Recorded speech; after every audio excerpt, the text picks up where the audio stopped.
Okay, kayo mga nasa bahay, manalangin po tayo. Lord, thank you for this day. Thank you for the wonderful life that you have given us, Lord. Thank you for the strength, Lord, to overcome COVID-19, Panginoon. Thank you, Lord, for guiding us, for providing us our need. Thank you for the people that you are using po to help us, Lord. And thank you for this people, Lord, that give their time to your will, Lord. Thank you for this church, Panginoon. Thank you for your kindness. Thank you for your power, Panginoon. That until now, Lord, we are alive. We are worshiping you, O Lord. Thank you for all of this, Panginoon. All this we pray through Christ the Lord. Amen. Amen. Good morning. Good morning, everyone.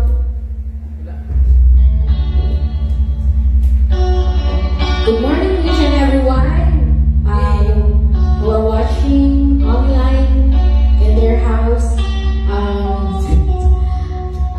We are worshiping God through online service, and we hope you join us together as we sing, as we praise, and as we worship our God through singing and through listening to the Word of God.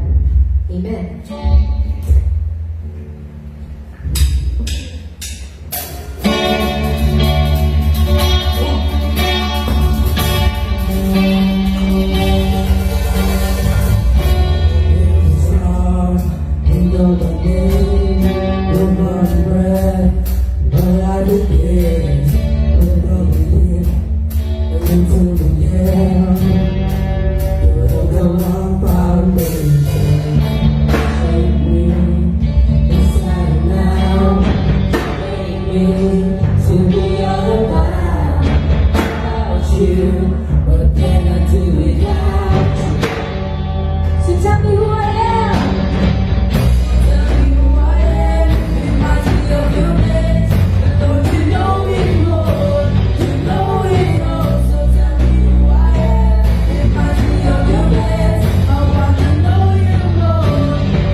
is everything.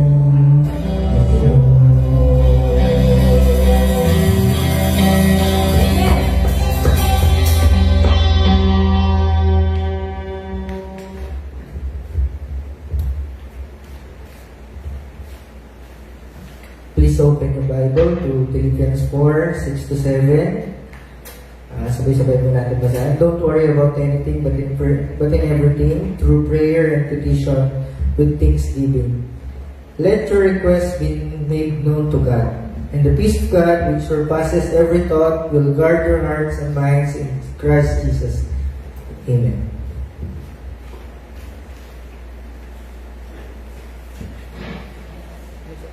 Good morning again, and may we call on our speaker for today, Pastor Ludwig Serapio.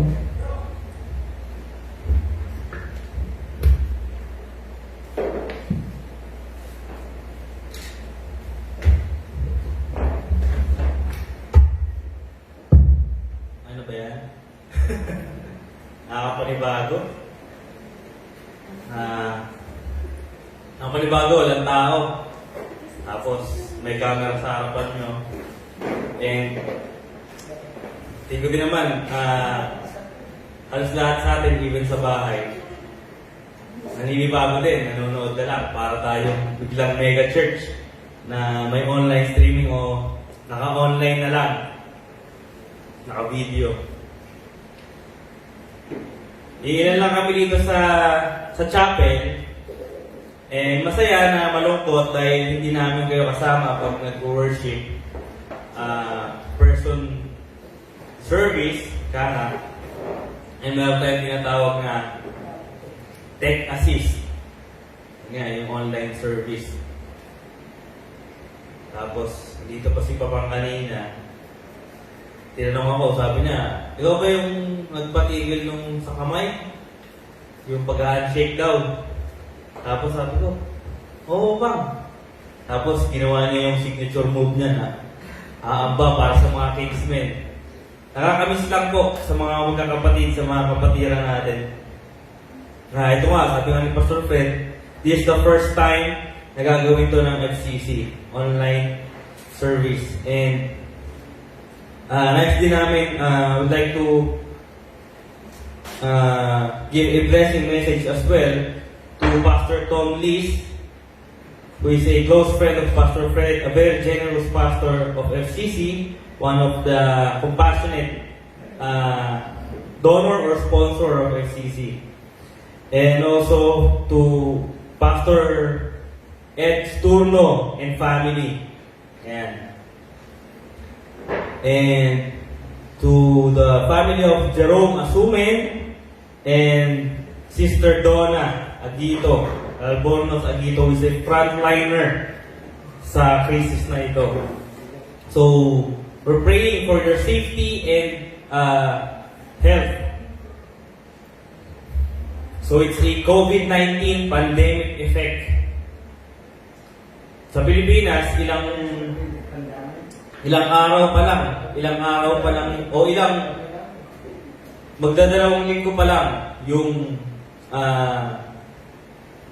nationwide na quarantine or lockdown. And market is down, stock market is down, international market is down.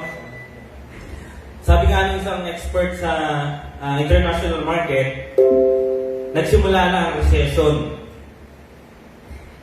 And Philippines is the first, even the first world country ay naapektuhan ng grabe. Tulad ng Italy ngayon, continuous pa rin yung pag-angat. Hindi pa rin tumitigil sa peak ng number ang cases even sa death rate. An expert says, globally, we are not ready for the virus. It is new to us. Obviously, kasi pandemic siya eh. Meron tayong may iba't ibang klaseng virus, pero grabe yung effect na ito globally. And hindi lang naman ito yung unang nangyari sa history ng mundo. Pero sa panahon natin, first time to. The population of the Philippines is 109 million and counting. And 3 years of gain in the US stock market have been wiped out. Sa 3 taon niyang kinita, nabura lahat yun dahil sa COVID-19. 1.16 trillion pesos wiped out as well in the Philippine stock market. Our president used the National Calamity Fund for 6 months. 70 to 75,000 estimated positive cases in the Philippines, said by DOH and WHO. Estimated yun. Obviously, wala pa tayo doon. Estimated peak cases will appear in mid-April or after 2 to 3 months, sabi din ng DOH and WHO. Outnumbered and tired frontliners, government healthcare, na 24/7. Nagpapalitan na lang ang mga frontliners natin sa health sectors. Hindi lang sa bansa natin, kundi it is a global crisis. Marami nang nag-quarantine sa kwarto at sa kusina. Nung iba, isang linggo pa lang daw, kailangan na ng dextrose sa kama. Dahil puro na lang sila higa. Yung iba, halos nakitaan na ng sintomas ng kahinaan, mahinang nilalang, nababaliw na kaka-TikTok. Yung iba naman, nakakabilang na ng tiles sa CR nila. Bilang na nila yung tiles sa kwarto, sa CR, sa kusina. Wala nang magawa. Yung iba naman nakapagplano na for 1 month ng meal. Puro sardinas at itlog, iba-ibang luto. Yung iba naubusan ng series na papanoorin. Yung iba din nagpalugi sa Netflix dahil sulit na sulit. Yung iba naman parang alien dahil ba sa crisis. Marami na nag-quarantine at patuloy ang kahibangan ng mga tao dahil ilang linggo na o isang buwan pa lang ang quarantine natin.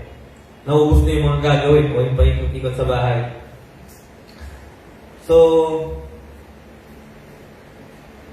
tayo manalangin.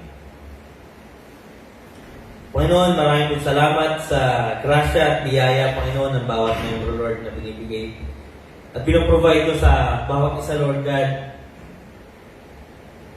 sa crisis na to, Lord. Na kayo patuloy na nagbibigay ng pag-asa sa amin, nagbibigay kalakasan, nagbibigay tranquility and calmness sa aming buhay, O God. Salamat, Panginoon, dahil meron kaming Diyos na kinikilala at nasasandalan, O God. Patuloy niyo kaming i-remind na lahat ay babalik sa inyo. Patuloy niyo kaming i-remind na lahat ito ay nasa plano niyo at nasa inyong kamay. Bigyan niyo kami ng katalinuhan at kayo po ang mamuna sa gawain ito, Lord. At ang inyong mukha ang patuloy na mag-shine sa amin, O God. In Jesus' name we pray. Amen. So, experts uli, sabi, ay 1 to 2 years. 1 to 2 years bago globally matapos ang COVID-19. Napakatagal, 1 to 2 years. 1 month pa lang tayo, mag-1 month pa lang. And sabi ng Singapore doctor na in-interview sa international network, sabi niya, be prepared of the long haul.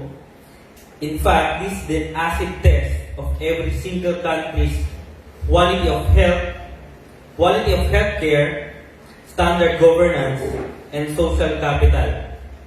And any one of these tripod is weak. It will expose quite unmercifully. So number 1 is yung quality of healthcare. Kulang na doctor, nurse, and facilities. hindi lang naman sa atin hindi lang naman sa Pilipinas. Internationally.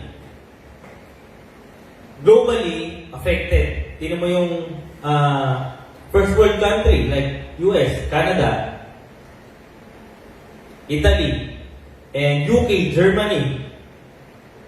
And yung China, which is tapos na sila sa peak numbers ng cases, na i-announce na nila globally na we have overcome, especially sa city of Wuhan. Philippines has a 476 public and 960 private hospital since 2007. Pero kahit idagdag pa natin yun, i-round off pa natin sa panahon ngayon, 2020. Sabihin mo ng 1.5 o 1.6 o 1.7 mo na na hospital para sa population of 109 million, kulang pa rin. But based po to sa DOH, government hospital beds, sabi ng DOH, is total of 89,000. Sabihin mo ng 90 o 95,000. Lamang pa rin doon yung number o government-owned na mga hospital beds. And kung nabalit yung recent na balita is yung 34 years old na doktor na Pinoy sa heart center namatay po. Ano po reason? Meron po siya na-encounter na patient positive sa COVID-19 and hindi sinabi na mayroong travel history. See, hindi nagpaka-honest yung pasyente. At yun yung nangyari sa frontliner natin, doktor. Gabagabag. Pangalawa is yung standard governance. Police, military, sobrang okay yung paggawa ng move na yun. It's a third world country, tatandaan po natin. Maganda man yung strategy, pero ang pinag-usapan natin dito is yung fund to fight the crisis. Fund. Fund to what? Fund to sustain. Lahat pinasok sa bahay. Walang perang ekonomiya. Sino magpupondo? Gobyerno. Merong fund, pero hanggang kailan? Merong fund, pero hanggang kailan? Merong sustain o merong nag-donate from private sectors, pero hanggang kailan? Napakarami ng papakainin.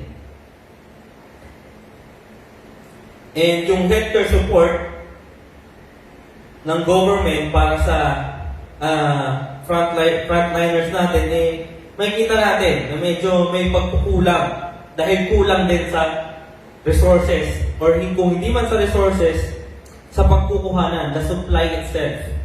PPE, Personal Protective Equipment, even yung mga doctors is humihingi na ng tulong sa government.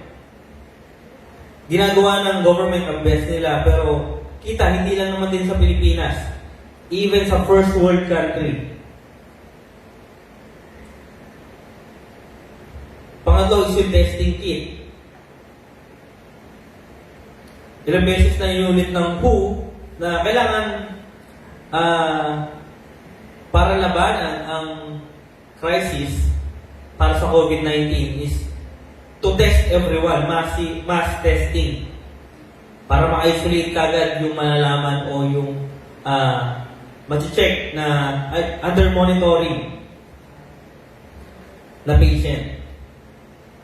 Pero somehow, siguro kulang or wala tayong mapagkunan ng testing kits. And napakarami nagsasuggest ng testing kits, pero even sila, hindi sila magtugma-tugma kung okay na ba yung testing kits na ini-introduce nila sa market. Even sa online, pag nag-check kayo, merong nag-offer ng testing kits. Nininegosyo na. Social capital. Ibig sabihin nito, yung community.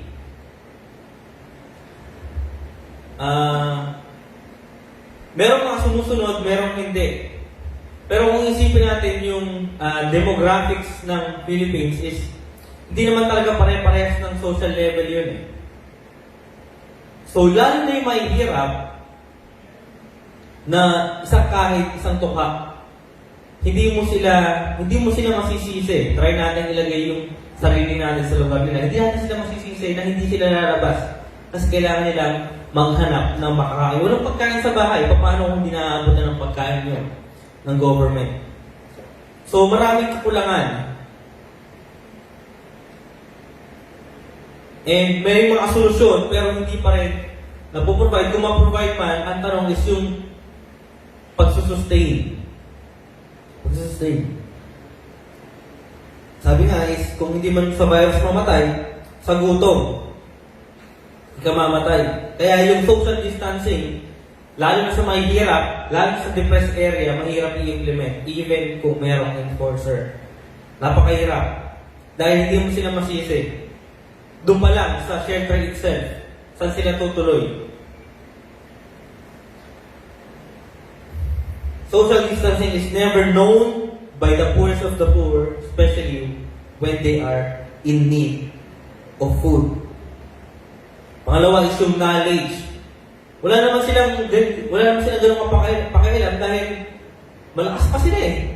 Hindi naman nakikita ang kalaban. Wala silang pakialam sa virus na sinasabi kasi nakakapag-basketball nga kami. Kahit magtumpok-tumpok kami dyan, okay naman kami. So, ganun yung somehow, yung mindset nila na hindi natin minsan nakikita na tigas ng ulo ng mga yan. O, matigas talagang matigas. Pero bakit?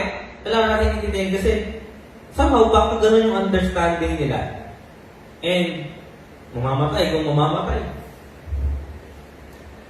So, napakahirap.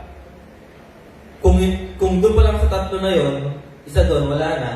Kung tatlo pa yon, na tripod na sinasabi, mahirap. And what is the reality in the ground? Marami akong nakausap din na may sakit. Kahit ako last time, nung hindi ako matent nung last Sunday, kausap ko lang si Jason nung Saturday ng gabi. Kinagabihan nun, nilagnat ako 38.9. Dalawa kami ni Macy's. 3 araw yun. Akala nga namin, so siyempre kami nag-iisip na, even ngayon, hindi ko pa rin naman alam, meron na symptomatic na may nag-positive eh. Isip pa kami, ano ba, pinaparusahan pa tayo kasi hindi tayo nag-church. Tatlong araw yun at 38.9. Then nag-conclude na lang kami na baka trangkaso lang to dahil from ilang buwan na tuloy-tuloy, walang pahinga, walang rest day. Tapos bilang pahinga, baka nag-demand na yung katawan na magpahinga ka na, ito, trangkaso tayo. So, what is really happening in the ground is, pag meron kang sakit, sumusuko sa iyo yung healthcare center o health units. Nasabihin sa'yo, ano pong symptoms mo, ganyan. Mag-self-quarantine ka muna kasi may mas malala pa sa'yo. Even si Pastor Dance, nag-testify na kahit dito sa amin, ganun din, binabalik nila o kaya itatransfer nila kung saan o ipapasa nila sa hospital, i-refer nila, punta ka dito, punta ka yan. Tapos pagpunta naman sila sa ganung hospital, papasa na naman sila. O kaya, ibabalik din naman sila sa LGU. Kasi walang atang testing kits. Yun lang naman yun eh. May symptoms ka o wala, kailangan mong matest. Ang problema kung wala. So, ang sagot sa'yo, mag-quarantine ka muna for 14 days or more. So, the question is, should we cancel communal gatherings aimed to worship God? Should we postpone events meant to reach out unbelievers? Is our Christian testimony damaged when we postpone worship gatherings? Is the integrity of Christian gatherings compromised when we cancel them? Is canceling services an evidence of a pastor's lack of faith? is choosing to avoid Christian gathering an evidence of a Christian's low commitment level? So yun yung unang mga tanong ng mga nakaraan or somehow ngayon ng ibang Christian. Kung bakit nagsisipagkan sila ang worship service in person. Ang buhay po, hindi lang po patungkol sa spiritual. Sabi nga nung iba, banan-bananan. Banal na aso, santong kabayo. Mayroon pong mental aspect, may physical aspect, emotional, financial, social, etc. etc. Wala pa po tayo sa langit, mga kapatid. Tayo po ay nasa lupa pa rin. And yes, lahat ng elemento na yan, una pa rin ang spiritual. Walang duda, pero hindi po sa lahat ng oras, spiritual ang